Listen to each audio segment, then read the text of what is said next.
Western sanctions have left Russia in dire financial circumstances, making it stuck somewhere between recession and stagnation. Though proven solutions exist for what now ails Russia, but the Russian President Vladimir Putin's geostrategic and political choices have rendered these traditional economic approaches useless. Also, Russia lacks a diversified economy and a vibrant entrepreneurial class, which is the rule of law and a stable business environment that can support a fast economic turnaround. This crisis has sparked Russia's anti-Western and isolationist rhetoric that does make its road to recovery significantly more difficult. The Russian economy is unstoppably heading towards the way which looks like it will end up with ending themselves because it doesn't seem like a one-way, and thus a comeback or a turnaround is distant possibility. But how the situation has gone so pathetic and vulnerable, even after being a superpower? Well, it's actually not a superpower, because proving to the world that the military of the one feared superpower is just a myth. It was largely a hollow claim because the Russian forces are very poorly led and poorly trained. This is because the ongoing war has given much more casualties and wounds to its forces than it was being expected. And also it is taking way longer to achieve the goal that President Putin has in his mind. Internal cohesion is strong among the majority of the republics that remained inside Russia after the conclusion of the Cold War, since it is improbable that Russia will disintegrate with this ease. But at the same time, there are places that would like to be independent if given the chance. Thus, a collapse of Russia is more likely to indicate a global economic meltdown, which means the overthrowing of the Putin government and appointment of any potential successors that Putin might support. The main driver of any potential collapse of the Russian system will be the conflict in Ukraine. And if the war takes longer and longer to end, as the experts are predicting that it will, the chances of seeing a Ukrainian victory is becoming very rigid. Because as I have already told you, that the Russian forces is not perfect for the modern military, especially Western military operations, which makes them quite outdated in relation to the current fighting scenario. In contrast to the United States and its own follies in the Middle East, the Soviet Union's invasion of Afghanistan in the 1980s resulted in a decade-long quagmire that devoured resources and troops.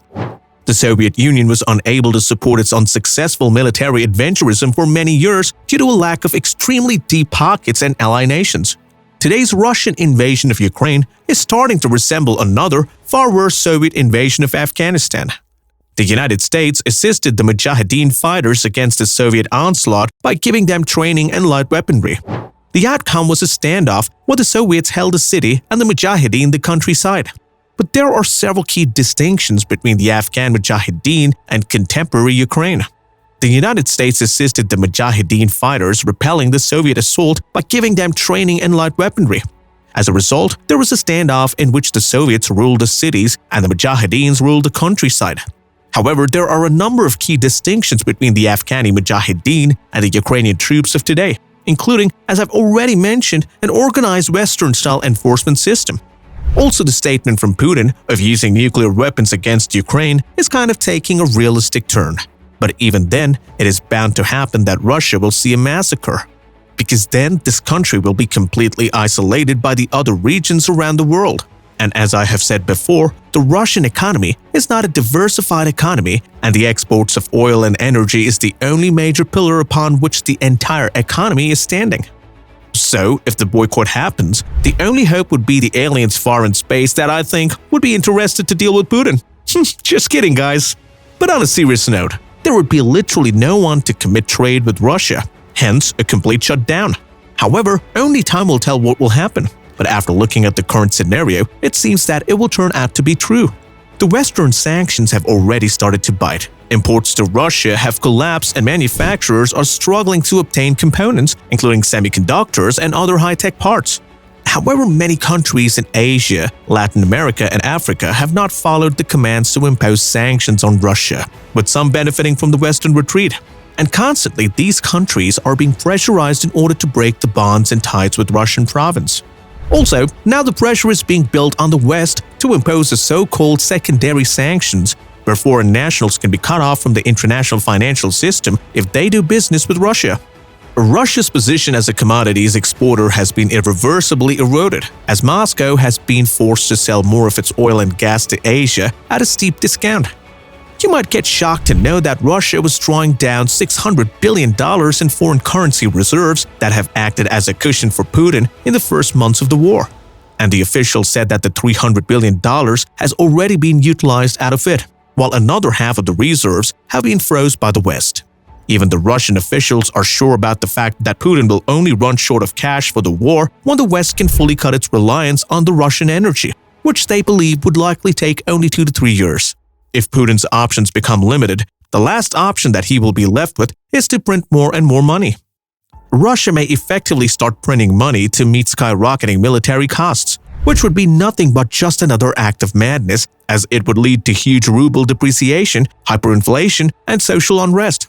Putin may have prevented his own removal from power, but Russia is still under pressure, and that pressure is only increasing.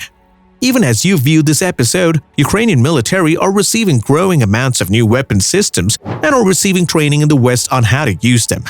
Even now, as the war rages on, the United States has contributed to the cost of training new Ukrainian soldiers in Western countries, so that they can receive top-notch instruction from Western instructors while remaining completely secure from Russian attacks. Ukraine's skill level continues to rise, whereas Russia is clearly declining, despite its stock of advanced weapons. And yeah, one more thing. Recently, iPhone 14 launched, so be happy if you're not watching this from Russia, because our favorite iPhones are going to be on sale very soon. Thus, in case of iPhones, the difficulties are going to be much more, or it might be possible that buying iPhone in Russia will become impossible in near future.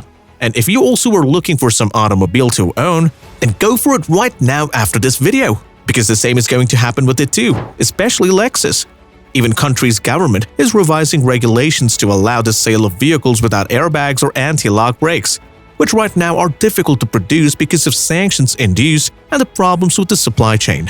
And surprisingly, this degradation in quality won't show up in inflation data, but it will eventually be felt by the Russians, especially the urban wealthier Russians who consume more of the imported goods that are now harder to access. And this is going to happen to the niche class of the Russian society, but just think of the lower class people.